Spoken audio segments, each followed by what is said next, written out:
आज गिरिराज और दुर्गा के घर में बहुत चहल पहल है। घर को अच्छी तरह से सजाया गया है। किचन में से अच्छे अच्छे खाने की खुशबू आ रही है। ऐसा इसलिए क्योंकि उनकी बेटी आभा और दामाद जी अहान शादी के बाद पहली बार घर पर आ रहे हैं। हिमांशी, बहू जल्दी से सारा काम कर लो। आभा और दामाद जी आने ही वाले हैं। कुशल बेटा, तुम सारा सामान तो ले आए हो ना? और काजू कतली लाए हो या भूल गए? दामाद जी को बहुत पसंद है। हिमांशी और कुशल एक दूसरे से बहुत प्यार करते हैं और अपने माता पिता की सारी बातें मानते हैं। लेकिन जब से कुशल की बहन आभा की शादी हुई है, मानो उसके माता पिता के लिए उनका दामाद ही सब कुछ है। आभा और अहान घर पर आते हैं। सब उनका स्वागत करते हैं। आभा और हिमांशी किचन में खड़ी होकर बातें करती हैं। आभा, कैसे है तुम्हारे ससुराल वाले? तुम्हारा मन तो लग रहा है ना वहाँ? और अहान जी तुम्हारा ख्याल रखते हैं या नहीं? पता नहीं भाभी, कभी तो लगता है कि ठीक है, कभी तो लगता है कहाँ फंस गई। जैसे भैया आपकी मदद करते हैं, आपका ख्याल रखते हैं, अहान ऐसे बिल्कुल भी नहीं है।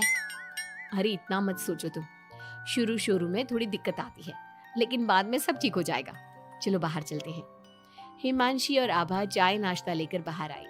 सब लोग आपस में बात करने लगे, लेकिन अहान बहुत घमंडी तरीके से बोलता है। आपका घर तो बहुत बड़ा है ससुर जी, आपका और कुशल का बिजनेस भी बहुत अच्छा चल रहा है, तो आप लोगों ने दहेज देने में इतनी कंजूसी क्यों की? अरे दामाद जी, कैसी बात कर रहे हो? आपके परिवार ने जिस जिस चीज की मांग की थी वो सब हमने आपको दिया है। अगर किसी चीज की फिर भी कमी रह गई है तो बता दीजिए। कुछ चीजें बिना मांगे भी तो दी जा सकती है ससुर जी। अहान, अगर तुम्हें कुछ और चाहिए तो बता दो, हम तुम्हारी सारी इच्छा पूरी करेंगे। अहान प्लेट से बिस्किट उठाकर बोलता है।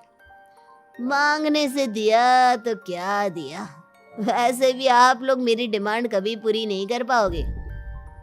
आभा और अहान अपने घर चले गए। उनके जाने के बाद कुशल कहता है। मम्मी, हमने आभा की शादी गलत घर में तो नहीं कर दी? अहान और उसके घर वाले तो लालची लग रहे हैं। अरे चुप कर तू। दामाद ऐसे ही होते हैं, तेरी तरह नहीं कि तूने अपने ससुराल वालों से कुछ नहीं लिया और हर समय अपनी पत्नी से चिपका रहता है। ऑफिस से थका हारा आता है और अपनी पत्नी के साथ घर के कामों में मदद करता है। मम्मी, दहेज लेना तो गलत बात है ना? और हमारे पास किस चीज की कमी है? मैं अगर हिमांशी का घर के काम में हाथ बटाता हूँ तो वो भी मेरा ऑफिस का बहुत सारा काम करती है। इसमें बुरा क्या है? पति पत्नी को एक दूसरे की मदद करनी चाहिए। बेटा, किसी चीज की कमी तो अहान के घर पर भी नहीं है, लेकिन फिर भी हमने उसे दहेज दिया ना।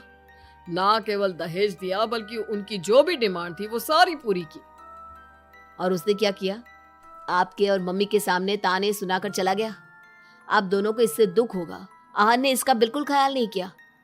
बेचारी आभा का तो चेहरा देखने लायक था। कितनी शर्मिंदा हो रही थी वो अपने पति की बातों से। इस तरह कुशल ने अपने माता पिता को समझाने की खूब कोशिश की, लेकिन उसके माता पिता अहान को ही सपोर्ट करते रहे। और करते भी क्यों ना, हमारे समाज ने दामाद का रुतबा बहुत ऊंचे स्थान पर रखा है, चाहे फिर उनकी सोच कितनी भी नीची क्यों ना हो। इसी तरह से कई दिन बीत गए और एक दिन आभा अपने घर पर रोती हुई आई। अरे आभा, तुम रो क्यों रही हो? और ये तुम्हारे चेहरे पर निशान कैसे? आभा लगातार रोए जा रही थी।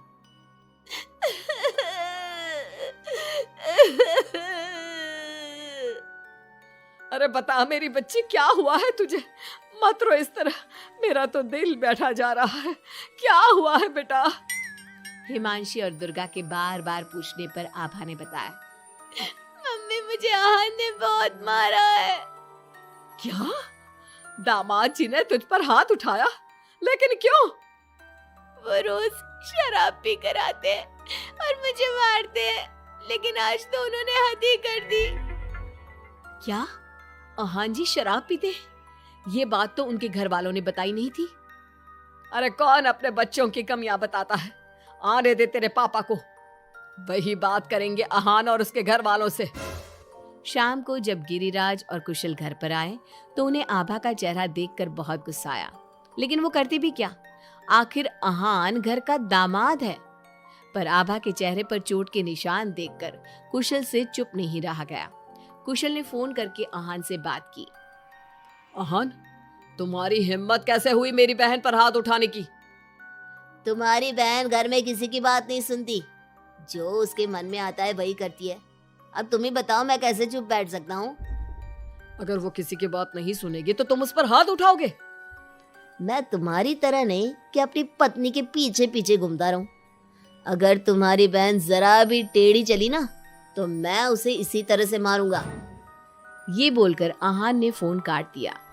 ये सुनकर कुशल को बहुत गुस्सा आया। कुशल ने कहा, अब आभा अपने ससुराल नहीं जाएगी। आपने उसकी शादी गलत इंसान से कर दी। वो आदमी आभा के लायक ही नहीं है। अरे पागल हो गया है क्या? अपनी शादीशुदा बहन को घर पर बिठाएगा? लोग क्या कहेंगे? मम्मी, आपको अपनी बेटी की चिंता है या लोगों की? आहान हमारा दामाद है और घर में छोटे मोटे झगड़े तो होते ही रहते हैं। हमें इन बातों पर ध्यान नहीं देना चाहिए। हम आहान के माता पिता से बात करेंगे। आभा को आहान बिल्कुल पसंद नहीं था, लेकिन उसके माता पिता समाज के डर से उसे बार बार आहान के घर पर भेज देते थे। इस बार भी आभा को अपने ससुराल जाना पड़ा। एक दिन हिमांशी की तबीयत खराब हो गई तो उसने घर का काम नहीं किया। तबीयत खराब होने का बहाना बनाकर सुबह से लेटी है।